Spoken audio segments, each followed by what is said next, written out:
ഇന്ന് ക്രിസ്മസ് ആണ്, അതുകൊണ്ട് തന്നെ എല്ലാവർക്കും എൻ്റെ വക ക്രിസ്മസ് ആശംസകൾ. അതായത് നമ്മുടെ ചാനലിൻ്റെ വക ക്രിസ്മസ് ആശംസകൾ. കൂടാതെ എല്ലാവരും എനിക്കും കമൻറ്റ് ബോക്സിൽ ക്രിസ്മസ് ആശംസകൾ നേരി വന്ന് പ്രതീക്ഷിക്കുന്നു. നിങ്ങൾ കമൻറ്റ് ബോക്സിൽ ക്രിസ്മസ് ആശംസകൾ നേർന്നില്ലെങ്കിലും കുഴപ്പമില്ല. നിങ്ങൾ ആദ്യമായിട്ടാണ് ഈ ചാനലിലേക്ക് തീർച്ചയായിട്ടും ഒന്ന് സബ്സ്ക്രൈബ് ചെയ്യുക. അതായിരിക്കും ഈ ഒരു ക്രിസ്മസിലെ ഏറ്റവും വലിയ ഗിഫ്റ്റ് എന്ന് പറയുന്നത്.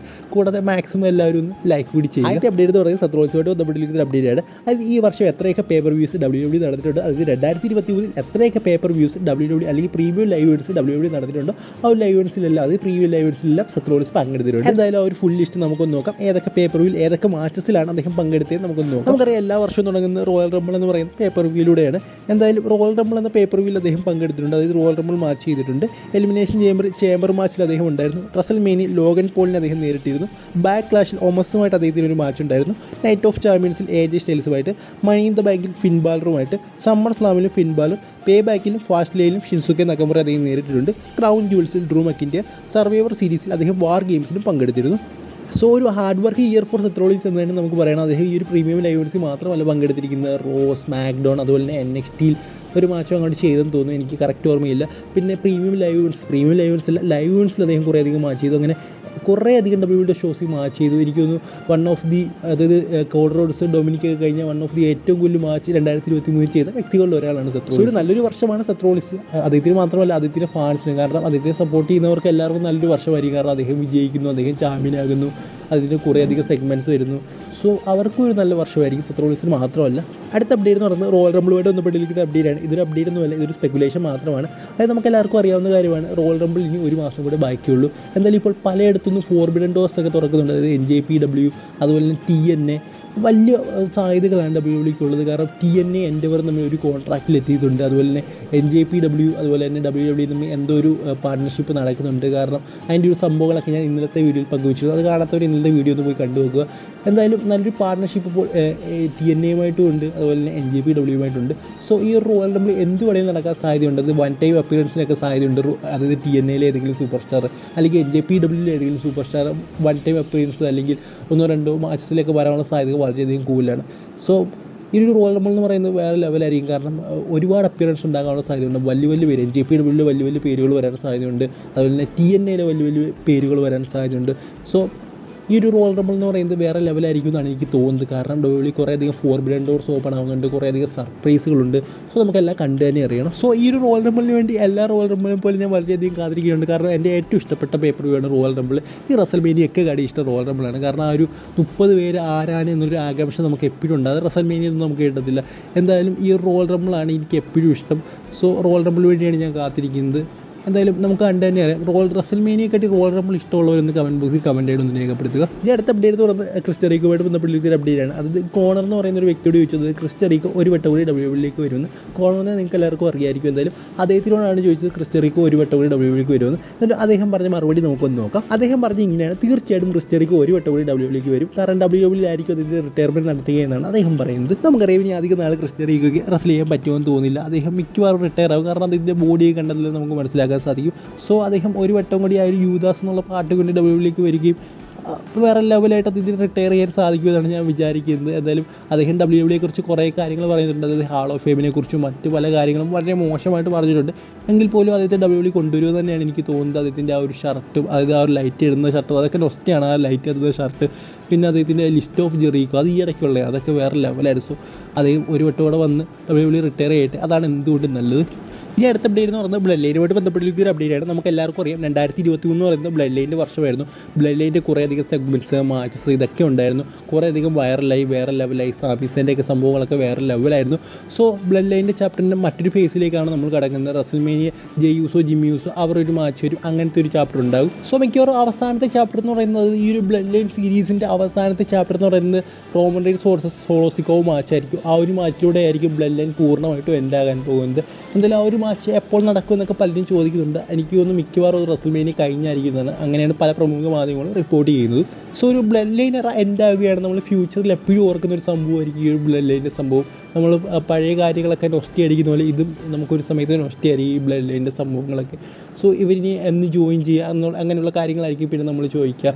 സോ ഈ ഒരു ബ്ലഡ് ലൈനിൻ്റെ ഈ ഒരു റൺ അവസാനിക്കുക റസൽമേനിയ കഴിഞ്ഞ് സോളോ സിക്കോ റോമൻ റീൻസ് ഫ്യൂഡിലൂടെ ആയിരിക്കും. പിന്നെ ഒരു കാര്യം, ട്രൈബൽ ചീഫിനോട് സോളോ സിക്കോ എപ്പോഴും ലോയലായിരിക്കും എന്ന് പറഞ്ഞിട്ടുണ്ട്. അതിന് എത്ര നാൾ കാണുമെന്ന് നമുക്ക് കണ്ടു തന്നെ അറിയണം. എന്തായാലും ഉറപ്പായിട്ട് ഇവരും തല്ലിപ്പിരിയും, അതേ കണ്ടൊക്കെ ഉറപ്പാണ്. ഇനി അടുത്ത അപ്ഡേറ്റ് എന്ന് പറഞ്ഞാൽ എല്ലാവരും ചോദിക്കുന്നൊരു ചോദ്യമാണ്, എന്തുകൊണ്ടാണ് ഡാവിൻ പ്രീസ്റ്റ് അദ്ദേഹത്തിന് മണി ഇൻ ദ ബാങ്ക് ക്യാഷും ചെയ്യാത്തതെന്ന്. എന്തായാലും അതിനുള്ളൊരു ഉത്തരവെന്ന് പറയുന്നത്, അല്ലെങ്കിൽ അതുമായിട്ട് ബന്ധപ്പെട്ടൊരു അപ്ഡേറ്റ് കിട്ടുന്നതെന്ന് പറയുന്നത്, അതായത് 3 മാസം മുമ്പ് തന്നെ ഈ ഒരു മണി ഇൻ ദ ബാങ്ക് ക്യാഷും ചെയ്യാൻ ട്രിപ്പിൾ എച്ച് തീരുമാനിച്ചായിരുന്നു. പക്ഷേ അത് ട്രിപ്പിൾ എച്ച് മാറ്റുകയായിരുന്നു. അത് കഴിഞ്ഞ് വരുന്ന പേപ്പർ വിൽ ക്യാഷും ചെയ്യാമെന്ന് വെക്കും, അതും മാറ്റും. അത് കഴിഞ്ഞ് വരുന്ന പേപ്പർ വിൽ ക്യാഷും ചെയ്യാമെന്ന് വെക്കും, അതും മാറ്റും. അങ്ങനെ ആ ഒരു തീരുമാനം പോസ്റ്റ്പോൺ ചെയ്തുകൊണ്ടേ ഇരിക്കുകയായിരുന്നത് മണി ഇൻ ദ ബാങ്ക് ക്യാഷിൻ്റെ. എന്തായാലും ഇപ്പോൾ അത് ഫ്രീസ് ചെയ്ത് വെച്ചിരിക്കുകയാണ്. ഇനി എപ്പം നടക്കുമെന്നൊന്നും അറിയാൻ സാധിക്കില്ല. ഒന്നാമത്തെ കാര്യം എന്ന് പറയുന്നത്, സെത്ത് റോളിൻസ് റസൽമേനിയ വരെ ഏതാണ്ടൊക്കെ ചാമ്പ്യൻ ആകുമെന്നാണ് എനിക്ക് തോന്നുന്നത്. പിന്നെ റോമൻ റീൻസ് റസൽമേനിയ വരെ ചാമ്പ്യൻ ആയിരിക്കും, അത് ഏതാണ്ടൊക്കെ ഉറപ്പാണ്. എന്തായാലും ഇവർ രണ്ടുപേരുടെ മണ്ടയ്ക്ക് ക്യാഷ് ചെയ്തില്ലെങ്കിൽ ഡാവിൻ പ്രീസ്റ്റ് പിന്നെ ആരെടുത്ത് പോയി ക്യാഷ് ചെയ്യും? പിന്നെ കഴിഞ്ഞ വർഷത്തെ റൂൾ നമുക്കറിയാം, ഏത് ചാമ്പ്യൻഷിപ്പ് വേണമെങ്കിലും ക്യാഷ് ചെയ്യാം. US ചാമ്പ്യൻഷിപ്പോ NXT ചാമ്പ്യൻഷിപ്പോ അല്ലെങ്കിൽ ഇന്റർകോൺ ചാമ്പ്യൻഷിപ്പോ ഏത് ചാമ്പ്യൻഷിപ്പ് വേണമെങ്കിലും ക്യാഷും ചെയ്യാം.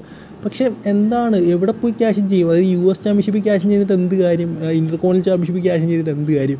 നമുക്ക് വേണ്ടത്, അല്ലെങ്കിൽ ഡാവിൻ പ്രീസ്റ്റിനെ പോലൊരു വ്യക്തിക്ക് നല്ലൊരു പുഷ് ചെയ്യണമെങ്കിൽ വേണ്ടത് ഈ ഒരു ടോപ്പ് ചാമ്പ്യൻഷിപ്പിൽ ഏതെങ്കിലും ആയിരിക്കും.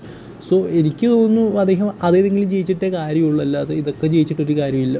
മിക്കവാറും റസൽമേനിയയിലായിരിക്കും ചിലപ്പോൾ ക്യാഷും ചെയ്യാൻ പോകുന്നത്, അല്ലെങ്കിൽ വേണമെങ്കിൽ ഒരു ന്യൂ ഇയർ റെവല്യൂഷനിലേക്ക് ക്യാഷും ചെയ്യാം, അല്ലെങ്കിൽ റോയൽ റംബിളിൽ ക്യാഷും ചെയ്യാം. എന്തായാലും നമുക്ക് കണ്ടു തന്നെ അറിയണം. എന്തായാലും ഡാവിൻ പ്രീസ്റ്റ് ഉറപ്പായിട്ടും ക്യാഷും ചെയ്യണം, അത് വിജയിക്കുകയും ചെയ്യണം. പലരും പറയുന്നുണ്ട് അദ്ദേഹം ക്യാഷും ചെയ്ത് പോയിക്കോട്ടെ, അത് അൺസക്സസ്ഫുൾ ആയിക്കോട്ടെ എന്നൊക്കെ പലരും പറയുന്നുണ്ട്. പക്ഷേ എൻ്റെ ആഗ്രഹം അദ്ദേഹം ക്യാഷും ചെയ്യണമെന്ന് തന്നെയാണ്. കാരണം വളരെ ടാലൻ്റ് ആയിട്ടുള്ളൊരു സൂപ്പർ സ്റ്റാറാണ്. സോ എന്താണ് നിങ്ങളുടെ ആഗ്രഹം? അദ്ദേഹം ഒരു വേൾഡ് ചാമ്പ്യനായിട്ട് കാണണമെന്ന് ആഗ്രഹമുള്ളവർ കമൻറ്റ് ബോക്സിൽ ഒന്ന് കമൻറ്റായിട്ട് രേഖപ്പെടുത്തുക.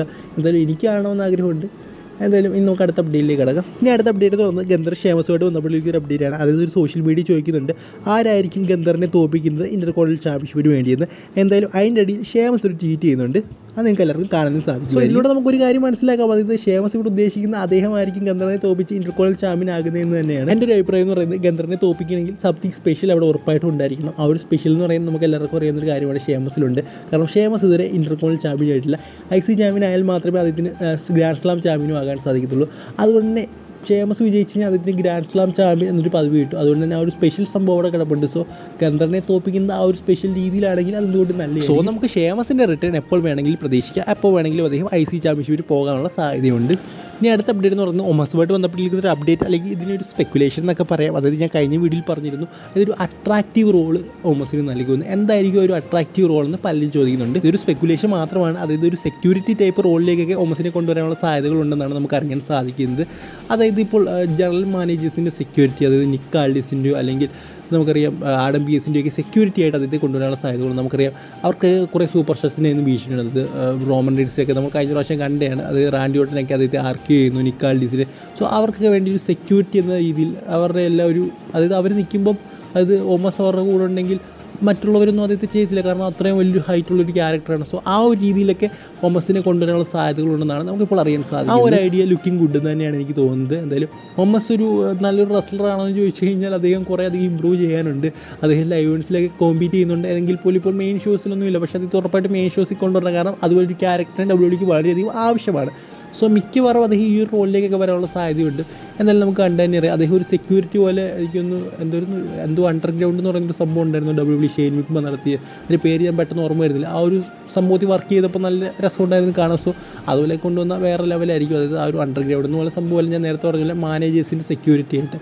എന്തായാലും അത് നല്ലതായിരിക്കും, നമുക്ക് കണ്ടു തന്നെ അറിയാം. ഇതൊരു സ്പെക്കുലേഷൻ മാത്രമാണ്. സോ ആ ഒരു രീതി മാത്രം നിങ്ങൾ കണ്ടാൽ മതി.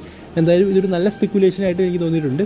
എന്തായാലും നിങ്ങളുടെ അഭിപ്രായം എന്താണെന്നും കമൻറ്റ് ബോക്സിൽ രേഖപ്പെടുത്തുക. ഇനി അടുത്ത അപ്ഡേറ്റ് എന്ന് പറയുന്നത് സ്മാക്ഡൗണിൻ്റെ വ്യൂവർഷിപ്പാണ്. അത് കഴിഞ്ഞ സ്മാക്ഡൗണിൻ്റെ വ്യൂവർഷിപ്പാണ്. എന്തായാലും ഒരു ടേപ്ഡ് സ്മാക്ഡൗൺ എപ്പിസോഡായിട്ട് പോലും നല്ലൊരു വ്യൂവർഷിപ്പാണ് കഴിഞ്ഞ സ്മാക്ഡൗൺ ലഭിച്ചിരിക്കുന്നത്. അത് അതിന് മുമ്പിലത്തെ സ്മാക്ഡൗണിൻ്റെ വ്യൂവർഷിപ്പ് എന്ന് പറയുന്നത് 2.1 മില്യൺ ആയിരുന്നു. അതിൽ ഈ സ്മാക്ഡൗണിൻ്റെ വ്യൂവർഷിപ്പ് എന്ന് പറയുന്നത് 2 മില്യൺ ആണ്. അതെന്തായാലും കുറഞ്ഞെങ്കിൽ നല്ലൊരു വ്യൂവർഷിപ്പാണ്. ടേപ്ഡാണ് എങ്കിൽ പോലും ആളുകൾ ലൈവ് കുത്തിയിരുന്ന് കണ്ടു എന്നുള്ളതാണ്. ഞാൻ വിചാരിച്ചത് ഒരു 1.8 അല്ലെങ്കിൽ 1.7 ഒക്കെ വരുമെന്നാണ്. പക്ഷേ 2 മില്യൺ വന്നിട്ടുണ്ട്. സോ ഒരു നല്ല റേറ്റിംഗ് തന്നെ. എന്തായാലും ഈ ഒരു വീഡിയോ ഇത്രയുള്ളൂ. നിങ്ങൾക്ക് ഇഷ്ടപ്പെടുന്നു, ഇത് ഇഷ്ടപ്പെട്ടത് തീർച്ചയായിട്ടും ലൈക്ക് സബ്സ്ക്രൈബ് ഒക്കെ ഒന്ന് ചെയ്യുക. അടുത്ത വീഡിയോയിൽ കാണുന്നവരെ ഗുഡ് ബൈ.